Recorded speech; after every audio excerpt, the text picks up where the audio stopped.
Hello, and welcome back to InkLingo. I'm Alex, so happy you're here.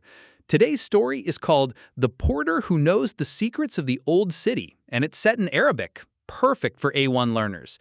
In the InkLingo app, you can tap any word to translate it instantly, save new vocabulary, and track your progress. Before we begin, let's warm up with a few key words. First, hammal, meaning porter or carrier. Next, amin, meaning honest. Then, fakhr, meaning pride. And finally, zuqaq, meaning alley. Our story follows Saeed, a kind and honest porter who helps a traveler find something very important she has lost in the winding alleys of the old city.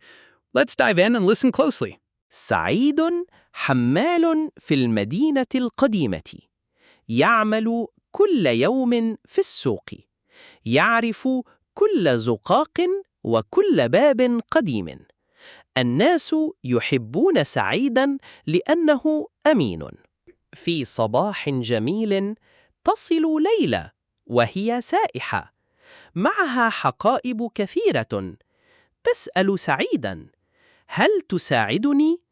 يقول سعيد بكل سرور يمشي سعيد أمام ليلى في الأزقة الضيقة يعرف طريقا سريا تحت قوس قديم عند الفندق تبحث ليلى عن حقيبتها الصغيرة لكنها ليست معها تقول بخوف جواز سفري ونقودي في الحقيبة يركض سعيد بسرعة إلى الطريق السري يجد صاحب دكان التوابل يمسك الحقيبة يقول الرجل وجدت هذه الحقيبة على الأرض يعود سعيد ويعطي الحقيبة لليلى تفرح ليلى كثيرا وتقول شكرا لك يا سعيد يبتسم سعيد بفخر هو يحب مدينته القديمة. And that's our story.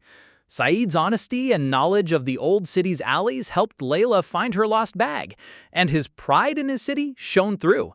If you want to read more stories with tap to translate, word saving, karaoke highlighting, progression tracking, and many more features, check out the InkLingo app. You can also read hundreds of stories for free on the website at inklingo.app.